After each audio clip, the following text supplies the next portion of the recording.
Meghan Markle walked into the exclusive Aurora Foundation Gala, expecting a prestigious welcome. But what the host did next humiliated her before a ballroom filled with influential guests. The Duchess of Sussex had barely settled into a front-row seat when Evelyn Harcourt, the respected philanthropist hosting the charity gala, crossed the room, lifted Meghan's place card, and placed a sealed email in front of her. Security appeared behind Evelyn. Conversations stopped, and Meghan's confident smile vanished as the host quietly said, "You were warned." But why had Meghan entered an exclusive gala where no seat appeared to be waiting for her?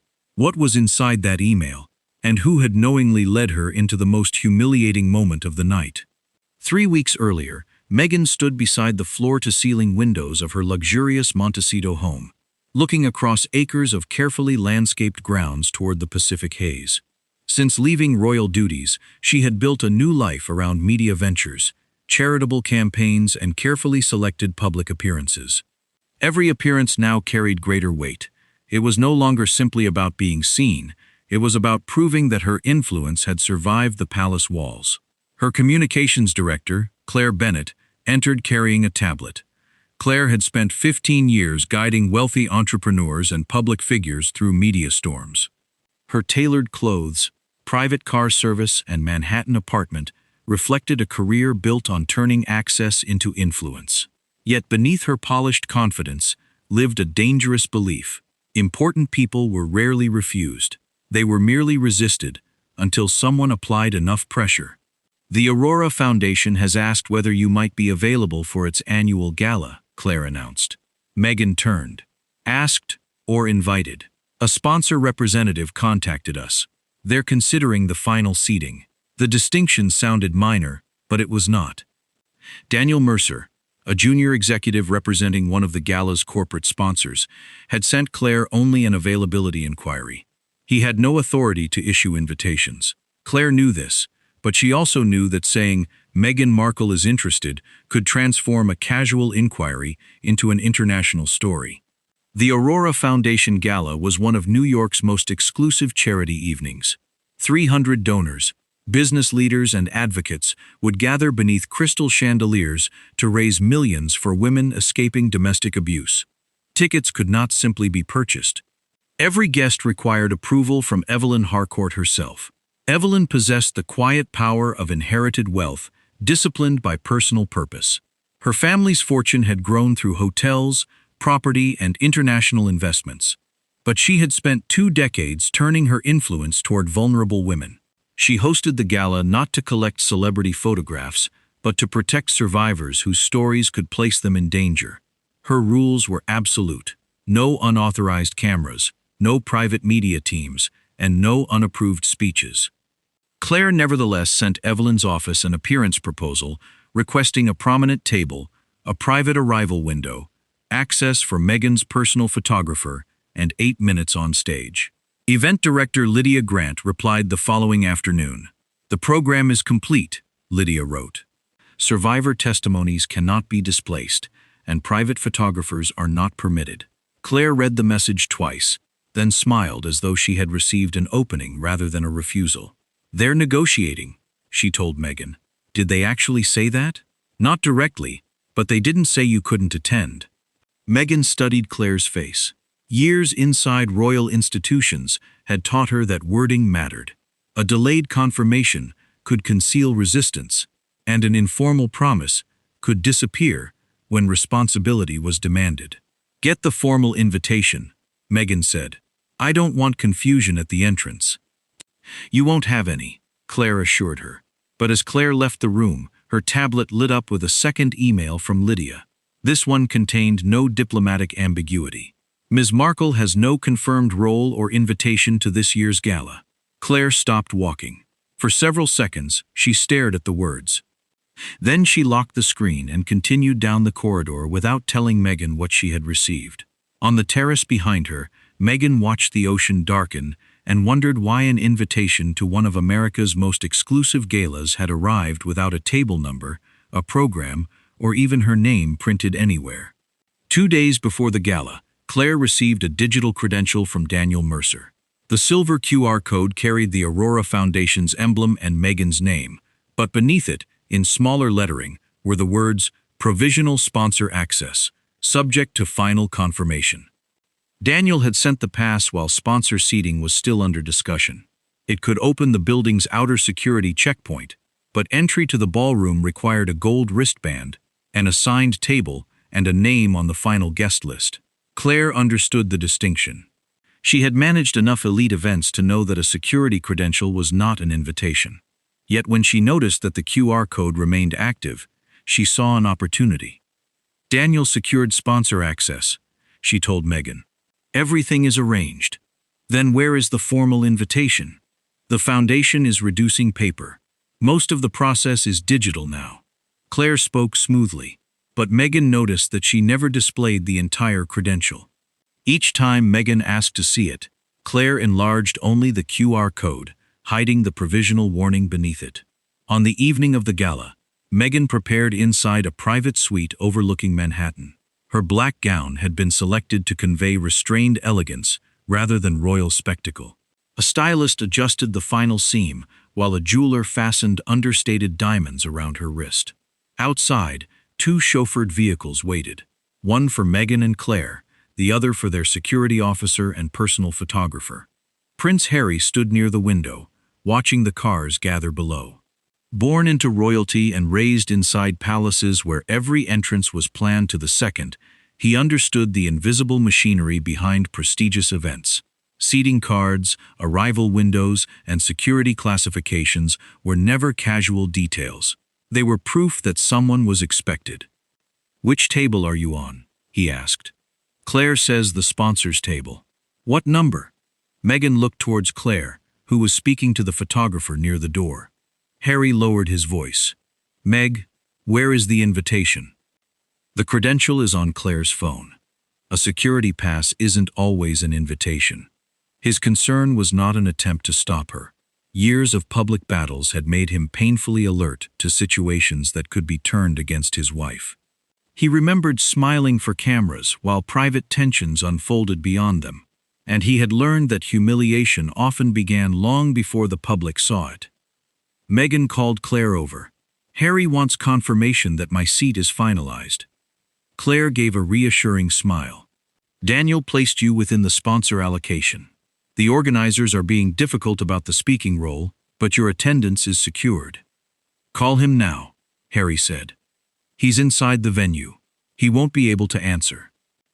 For one quiet moment, Meghan considered removing her earrings and staying at the hotel. But photographers had already been alerted to her arrival. Canceling without explanation could produce its own rumors, and Claire's certainty made retreat feel like surrendering to a problem that might not exist. "If there's any doubt," Meghan warned, "tell me now." There is no doubt. Claire's assistant, Emily Foster, heard the exchange from the doorway. Emily was young, observant, and still uncomfortable with the methods powerful offices sometimes used to manufacture certainty. Earlier that afternoon, she had seen Claire forwarding Lydia's rejection to an outside publicist, but she had assumed Meghan knew. The convoy pulled into evening traffic. Halfway to the venue, Claire's phone vibrated. Lydia's name appeared above a final message. "Please do not bring Ms. Markle to the gala. She is not included on the final guest list. The temporary sponsor credential does not constitute admission." Claire opened it. Emily, seated beside her, saw the message reflected in the darkened window. "Shouldn't we tell her?" Emily whispered. Claire locked the phone. "We are 7 minutes away. Once she is inside, they'll find a seat." But Lydia said, "Lydia manages logistics. Evelyn manages reputations. Evelyn won't remove Meghan Markle in front of donors." The vehicles stopped beneath the illuminated entrance of the Aurora Foundation Gala. Photographers called Meghan's name as she stepped onto the carpet, her posture calm and assured. Claire presented the provisional QR code at the outer checkpoint. The scanner flashed green. Inside, registration manager Sophie Lane searched the guest list. "I'm sorry," Sophie said. "I don't have Ms. Markle assigned to any table. Check Daniel Mercer's sponsor allocation," Claire replied. While Sophie called Daniel, Several photographers began watching the registration desk. Claire saw their lenses turning and leaned close to Meghan. "It's a minor printing issue. Lydia approved us verbally." Sophie covered the phone. "Mr. Mercer says the credential was provisional. He did not confirm a seat." Meghan's expression tightened. "Claire?" But Claire was already guiding her towards the open ballroom doors. "We cannot leave you standing in the lobby," she whispered. "Walk as if everything is settled." Meghan entered beneath the chandeliers as hundreds of influential guests turned to look. She saw gold wristbands on every wrist but hers. Her name was absent from the glowing seating display, and at the sponsor table, not one place card carried her name. Claire lifted Catherine Doyle's place card and slipped it beneath a folded program before Meghan could read the name. "This is your seat," she said. Meghan hesitated. Around the table sat technology executives, philanthropists, and heirs whose companies controlled fortunes stretching into billions. Their conversations weakened as they recognized her. Some smiled politely. Others glanced at the empty space where her place card should have been. Catherine Doyle, the founder of a medical technology company, had left the table moments earlier to greet a survivor whose rehabilitation program she had funded. Her donations had supported the Aurora Foundation for 7 years. She was wealthy enough to command attention in any room, but she avoided publicity and had specifically requested no photographs that evening. "Why isn't my name here?" Meghan whispered. "The seating team printed Catherine's card twice," Claire replied. "They're correcting yours." It was another small explanation covering a much larger deception. Before Meghan could question her further, the personal photographer entered through a service corridor behind them. Claire had instructed him to remain discreet until Meghan was seated. He positioned himself behind a decorative partition and began capturing images of her beneath the foundation's golden emblem. Across the ballroom, Catherine returned and stopped beside her chair. "I believe this is my seat," she said gently. Claire smiled. "There has been a late adjustment. The organizers placed Ms. Markle with the sponsor." Catherine looked at the program Claire was covering. "Then where have they placed me?" At that moment, Lydia Grant hurried backstage. Evelyn Harcourt was preparing to introduce Anna Walsh, a survivor who had spent 18 months rebuilding her life after fleeing an abusive husband. Anna had agreed to speak only after Evelyn personally promised that no unauthorized camera would record her face. "Meghan Markle is inside," Lydia said. Evelyn looked up. "Daniel confirmed her?" "No." Claire used the provisional credential. "Meghan has no wristband and no seat." "Catherine Doyle's card has been moved." Evelyn's expression hardened, but Lydia saw pain beneath the anger. 2 years earlier, another celebrity had smuggled a private camera crew into the gala. A survivor's image had appeared online before she could tell her family what she had endured. Threatening messages followed, forcing the woman and her young son to relocate.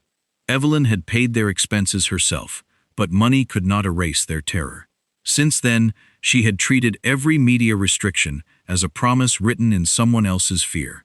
"Remove the cameras first," Evelyn ordered. "Then offer Meghan the private corridor." "No scene." Lydia touched her arm. "There's already a photographer behind the sponsor table." Evelyn looked through the curtain and saw his lens pointed towards Meghan. Only a few feet away, Anna waited to walk on stage. The danger was no longer theoretical. Evelyn stepped into the ballroom. Conversations softened as she crossed the floor. Dressed in midnight blue, she carried none of the theatrical anger guests expected from a confrontation. Her authority came from stillness. Security followed at a respectful distance. Meghan rose when Evelyn reached the table and extended her hand. "Evelyn, what a beautiful evening. Thank you for supporting the cause," Evelyn replied, shaking it. For one hopeful second, Meghan believed the confusion had ended. Then Evelyn looked down, lifted Catherine Doyle's place card from beneath Claire's program, and returned it to the table. "Catherine," she said, "please take your assigned seat." The room seemed to contract around Meghan. Claire moved forward.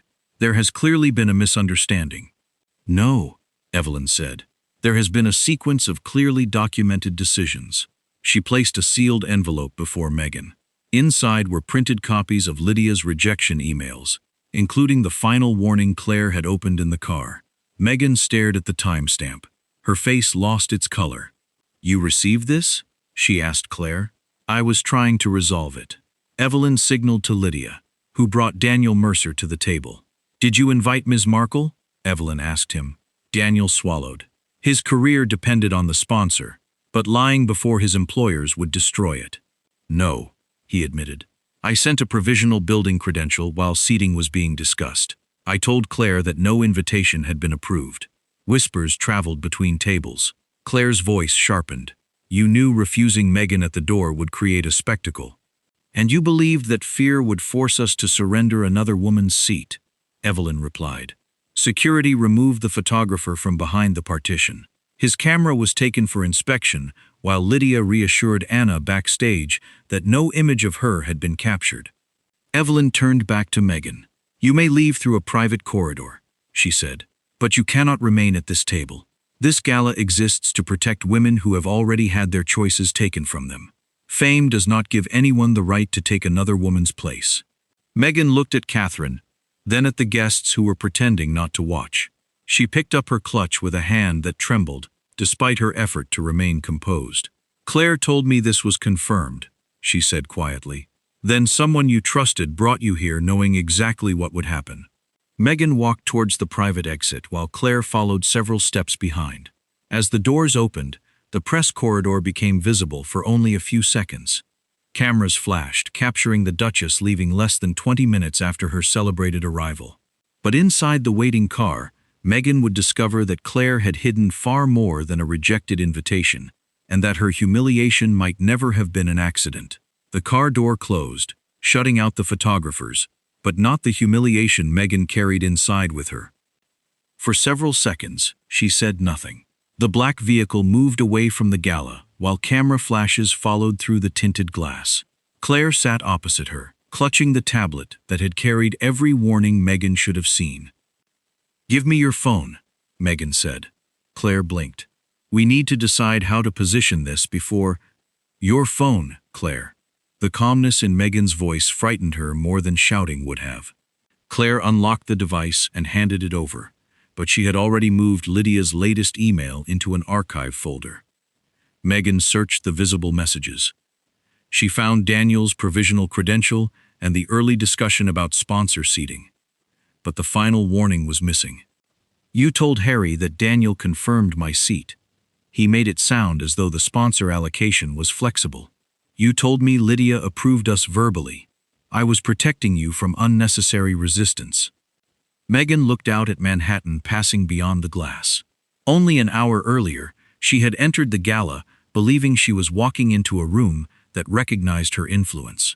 Now she could still hear Evelyn's words. "Someone you trusted brought you here knowing exactly what would happen."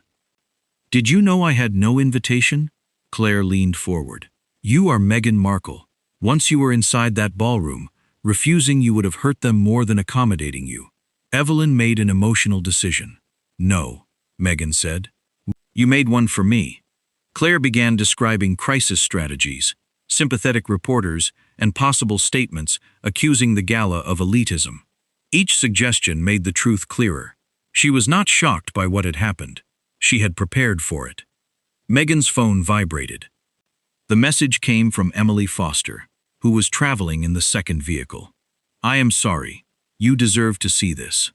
Attached was a screenshot from the office's shared communications archive.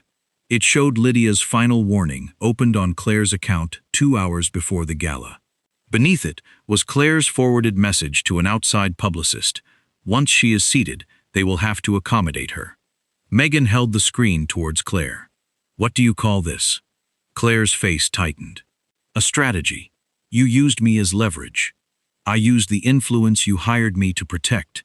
You walked me into a room where you knew I wasn't invited." The driver glanced into the mirror as Meghan's composure finally cracked. Her anger was not simply about a missing chair. Years of public criticism had forced her to rely heavily on the few people permitted inside her private circle. Claire had taken that trust and turned it into a gamble, one in which Meghan's dignity was the stake. "Pull over," Meghan ordered. The convoy stopped beside a secured hotel entrance.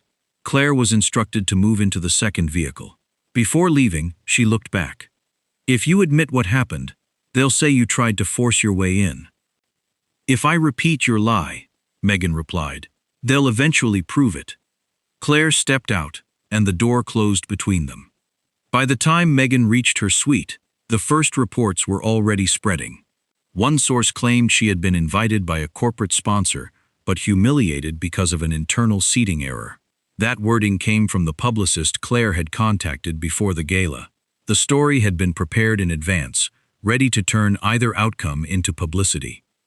The Aurora Foundation remained silent until Evelyn sent Meghan a private message. Attached were entrance timestamps, the sponsor's statement, the rejection emails, and a photograph from the registration camera showing Claire removing Catherine Doyle's place card. I did not want this evening to become a public fight, Evelyn wrote. But my foundation will release an accurate timeline tomorrow if anyone continues claiming that a confirmed invitation existed. Meghan's advisors gathered by video call. Some urged silence. Others wanted to challenge the foundation's treatment of her. Harry entered the suite before Meghan decided. He saw her still wearing the black gown, alone at the end of a long dining table, the unopened Gala clutch beside her. I should have listened to you, she whispered. Harry sat beside her. You asked the right question. Someone gave you the wrong answer.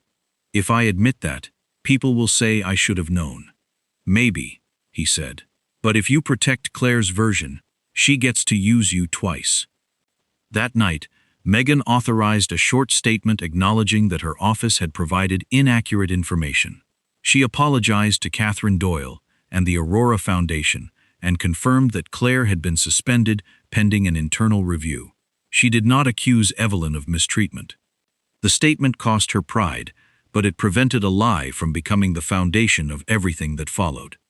The final truth arrived the next morning, when Emily delivered the complete communication thread. Claire had written that both possible outcomes could benefit Meghan's publicity. If Evelyn allowed her to remain, photographs would imply endorsement from one of America's most respected charities. If she was removed, Claire would portray Meghan as the victim of an elitist establishment. The confrontation had not merely been anticipated. It had been engineered. Meghan dismissed Claire immediately. Yet ending the employment could not erase the image already circulating worldwide. Evelyn returning Catherine's place card, while Meghan stood beside an unauthorized seat. Alone in her hotel suite, Meghan replayed the arrival footage without sound. She watched Claire guide her away from the registration desk, through the ballroom doors, and towards a table where no place had ever been prepared for her. Then she paused the video. Claire's phone was visible in her hand, its screen still glowing with Lydia's final warning. The host's rejection had humiliated Meghan before an entire ballroom, but the deeper wound came from realizing that the person walking beside her had known the truth every step of the way.